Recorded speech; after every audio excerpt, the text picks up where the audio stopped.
You may begin. You have 5 minutes for your presentation. Yes, indeed. Chairman Scott and members of the Commission, thank you for this opportunity. I speak today as an individual, one of the millions of Canadians who turn each day to CBC Radio Canada. I speak also as someone who knows well the overwhelming support for the CBC in the Peterborough-Kawartha region. In the last two federal elections, the number one issue here was the future of the CBC. There were more lawn signs supporting the CBC than all the political lawn signs put together. Since the last election, we continue to push our politicians for increased funding for the CBC so that commercials can be phased out, making Canada's public broadcaster the distinctive voice it should be. I have only a few minutes. I'll focus on the matter of news. I respectfully ask the Commission to consider 5 directives. First, no tandem initiative or other form of commercially produced news. Before the COVID pandemic, I went to visit a friend in hospital. She was dying. She lay in a bed with very little around her except for a radio set to CBC and a television showing CBC News. One or the other was on all day and all night. It was in that company, with that trusted companionship, that she chose to leave this world. So I just held her hand and we listened to the CBC. About the same time, I was approached by someone who was furious with CBC because of one particular report she raged on. But when she walked away, she turned back to shout, "But don't get me wrong, I love the CBC. I spent 2 winters on a farm in southern Saskatchewan. It was the CBC that pulled me through." In all sorts of situations, as you know, Canadians feel a remarkable loyalty to their public broadcaster, and in particular to the news. This is not something to be taken for granted. Now's the time to direct the CBC to avoid any initiatives such as tandem that would link news reports with corporate goals. One whiff, the slightest scent that the CBC can be bought, that news is mixed at times with advertising, and that's the end of it. The trust, the loyalty, lost.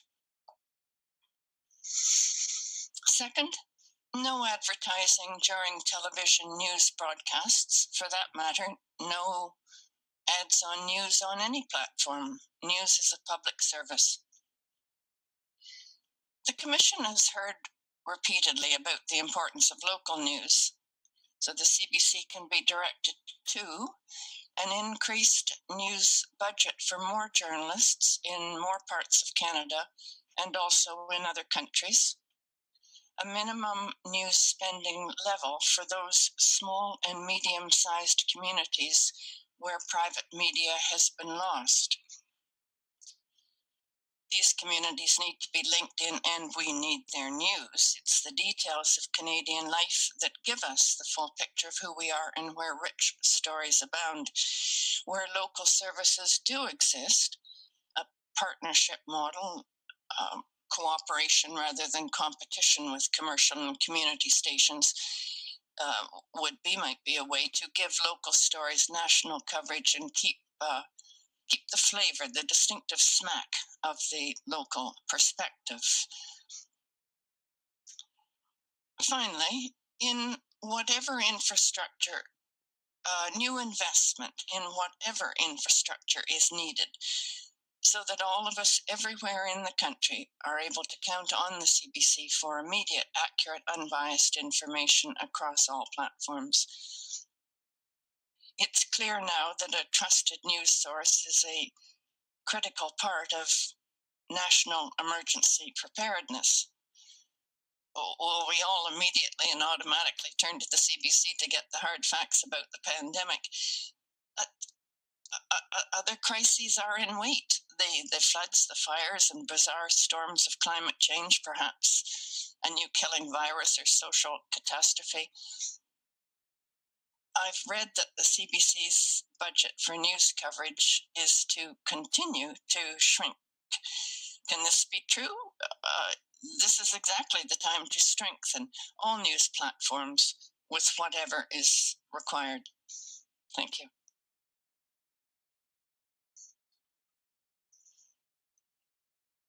Thank you very much for your presentation and for taking the time to be with us today. Madame Lafontaine? Thank you, Mr. Chair, and thank you, Ms. Denton, for your presentation today. I do just have one quick question I would like to ask of Ms. Denton, but before I do, I would just like to comment on your thoughtful intervention today. We really appreciate it.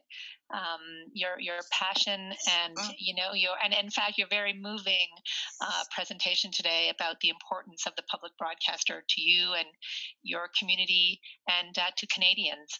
And so thank you for that. And the one question I would like to ask you, if you would just like to take a moment to tell us about the role that the CBC has played in your life during the pandemic.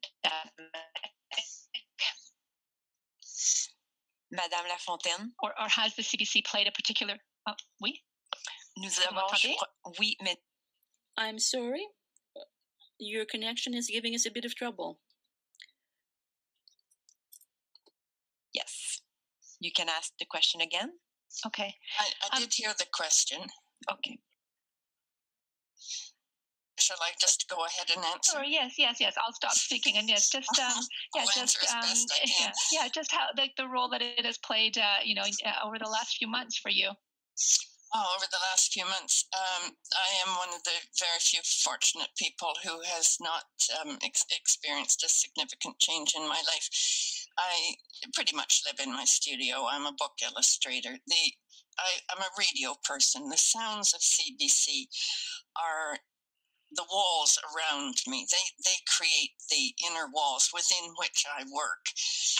And I'm aware of that. And I'm also aware that when I turn that, well, I click actually, but the CBC comes on, that I'm connected with people in studios everywhere in the country. I know, I hear from them. They're weaving, they're potting, they're painting, they're whatever.